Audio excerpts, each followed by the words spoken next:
ଥରେ ଜଣେ ଶ୍ରମିକକୁ କାମ କରିବା ସମୟରେ ଏକ ଚମକୁଥିବା ପଥର ମିଳିଲା। ସେ ପଥରକୁ ଗୋଟେ ରସିରେ ବାନ୍ଧି ତାଙ୍କ ଗଧ ବେକରେ ବାନ୍ଧିଦେଲେ। କେବେ କେବେ ଗଧକୁ ଗାଧୋଇ ଦେବା ସମୟରେ ବେକରେ ବନ୍ଧା ଯାଇଥିବା ପଥରରେ ଘଷି ଦେଉଥିଲେ। ଦିନେ ସେଇ ପାଖ ଦେଇ ଜଣେ ବଣିଆ ଯାଉଥିଲେ। ସେ ଦେଖିକି ଜାଣିପାରିଲେ କି ଇଏ ତ ହୀରା ଅଟେ, କିନ୍ତୁ ଶ୍ରମିକଟି ପାଖରୁ ନେବେ କେମିତି? ଯଦି ସେ ତାଙ୍କୁ କହିଦେବେ କି ଇଏ ହୀରା, ତ ସେ ତାଙ୍କୁ ଦେବେ ହିଁ ନାହିଁ। ବଣିକ ଜଣକ କହିଲେ କି ଆରେ ଯେଉଁ ପଥରରେ ତୁ ତ ଗଧକୁ ଘଷି ଦେଉଛୁ, 10 ଟଙ୍କା ନେଇ ମତେ ସେ ପଥରକୁ ଦେଇଦେ। ଶ୍ରମିକ ଜଣକ ଭାବିଲା, ହଁ ଠିକ ଅଛି, ମୁଁ ବା କଣ କରିବି ଏଇଟା। ସେ 10 ଟଙ୍କାରେ ହୀରାଟିକୁ ଦେଇଦେଲା। ବଣିକ ଜଣକ ହୀରାଟିକୁ ହାତରେ ଧରି କିଛି ବାଟ ଯାଇଛନ୍ତି ତ ହୀରା ହାତରୁ ଖସିଗଲା ଏବଂ ତଳେ ପଡ଼ି ଖଣ୍ଡ ଖଣ୍ଡ ହୋଇ ଭାଙ୍ଗିଗଲା। ବଣିକ ଜଣକ ହୀରାକୁ କହିଲେ, ଆରେ ତୁ ସେ ଗଧ ବେକରେ ଏତେ ଦିନ ଧରି ଝୁଲୁଥିଲୁ, ଖସିଲୁନି, ମୋ ହାତକୁ ଆସିବା ମାତ୍ରେ କାହିଁକି ଖସିଗଲୁ?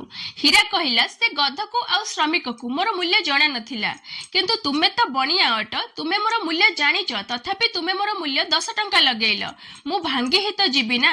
କାହାଣୀକୁ ବୁଝ। ଆପଣଙ୍କ ବାପା ମାଙ୍କୁ ସେ ସୁଯୋଗ ମିଳିଲା ନାହିଁ ପଢିବା ପାଇଁ, ତାଙ୍କ ପାଖରେ ସେ ସୁବିଧା ନଥିଲା, କିନ୍ତୁ ତୁମକୁ ତ ସେ ପଢେଇଲେ ନା, ସବୁ ସୁବିଧା ସୁଯୋଗ ଦେଲେ। ଯଦି ଆଜି ଏ ସମୟର ମୂଲ୍ୟ ବୁଝିବନି ତ ହୀରା ଭଳି ତୁମେ ମଧ୍ୟ ଦିନେ ଭାଙ୍ଗିଯିବ। ଧ୍ୟାନ ରଖ।